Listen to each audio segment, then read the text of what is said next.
Good day, my dear learners. Welcome to our English class. I am Ma'am Angelica, your English teacher today. Are you ready to learn? Let's begin.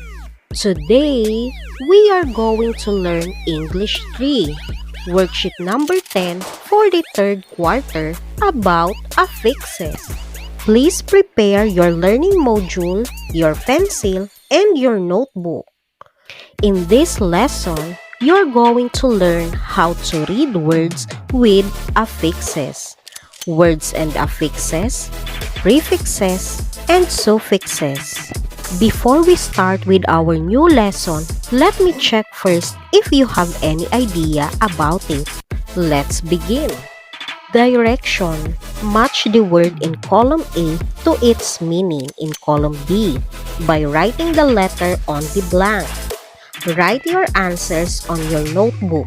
You'll be given 20 seconds to answer this activity. Your time starts now.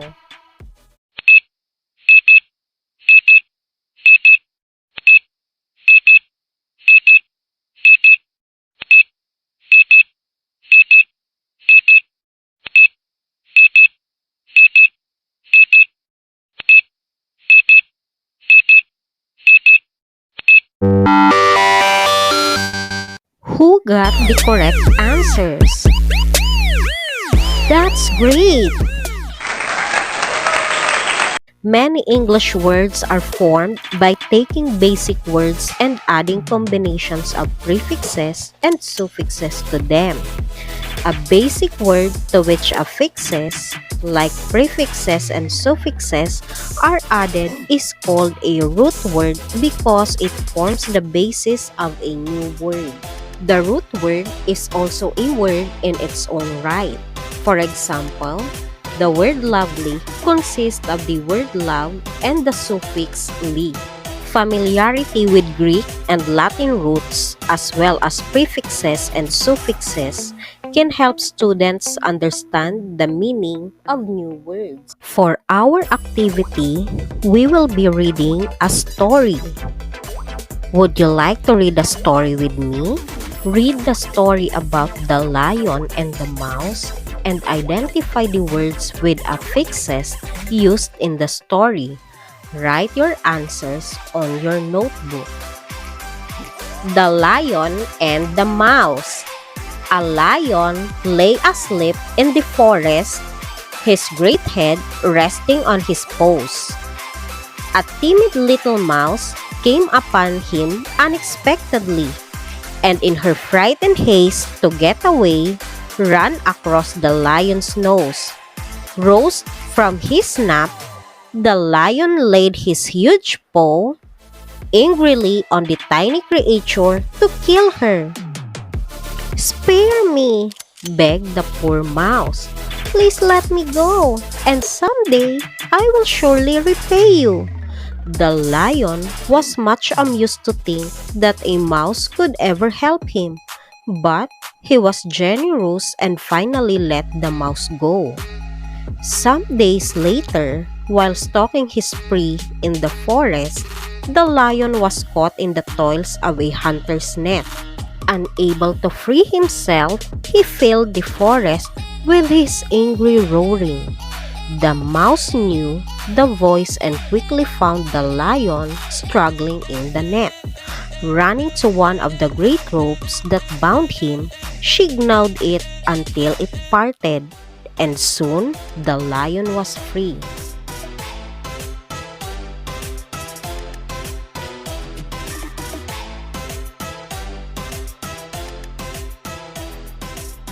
That's great!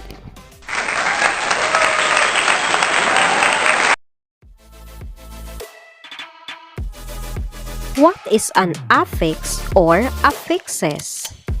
Affix or affixes are letters or syllables added before or after a word. By adding affixes, the meaning of the word changes. Affixes are divided into two groups, the prefix and the suffix.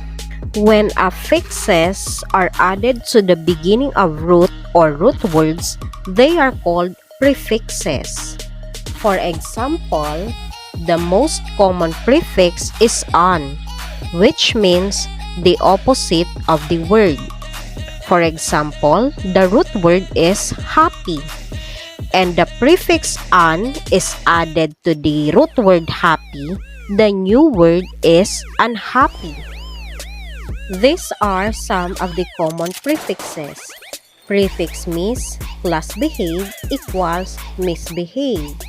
Misbehave means behave wrongly or behave badly. Misbehave means negative.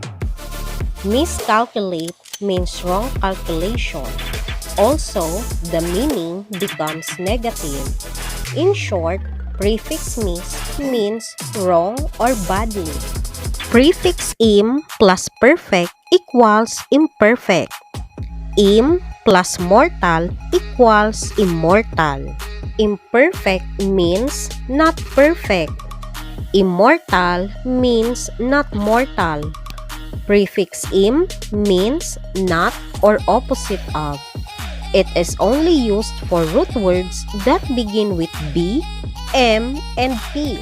Prefix dis plus like equals dislike.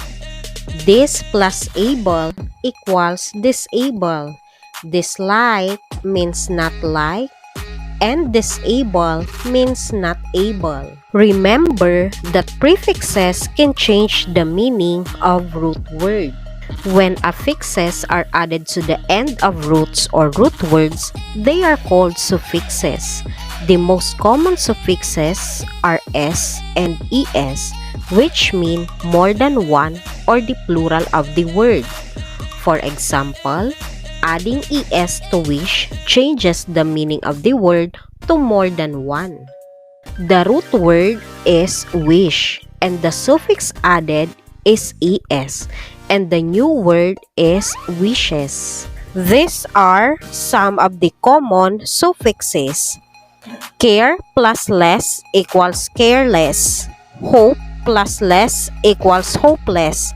Careless is the opposite of careful. Careless means without care. Hopeless means without hope. Suffix less means to be without of. It is the opposite of suffix full. Next is dance plus equals dancer.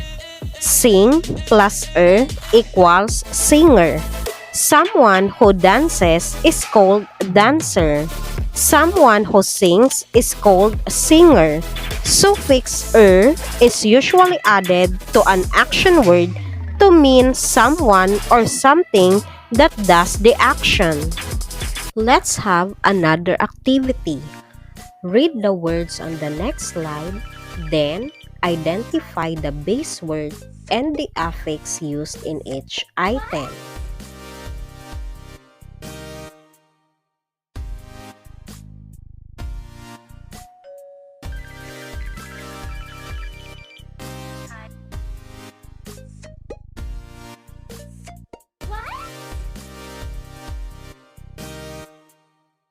Who got the correct answers? That's great!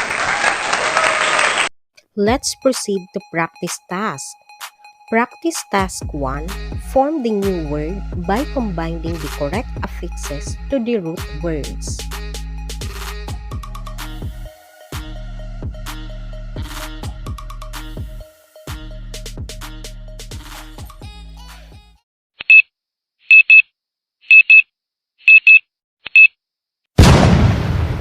Who got perfect?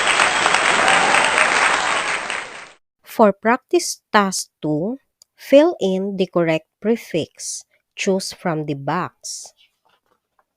Use the bank of prefixes to complete each word. There may be more than one answer for some words.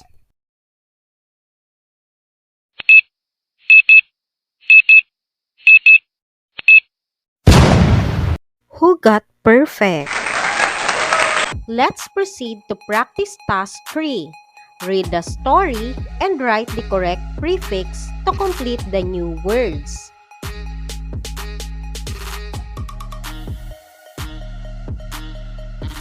Start trip.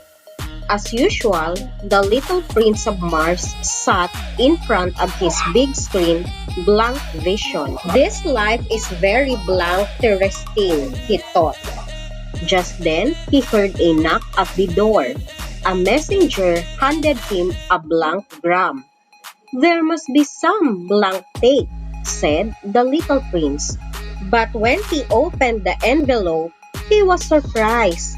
The blank happy from his face blank appeared. He was going on a trip to the stars. The little prince was blank certain what to pack. He dashed for his blank scope and magic crystal kit.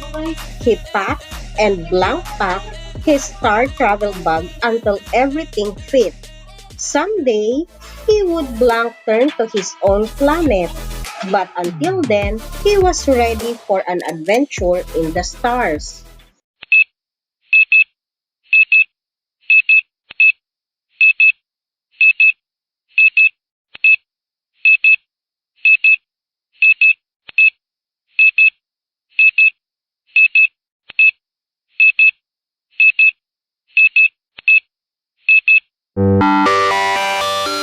Who got perfect?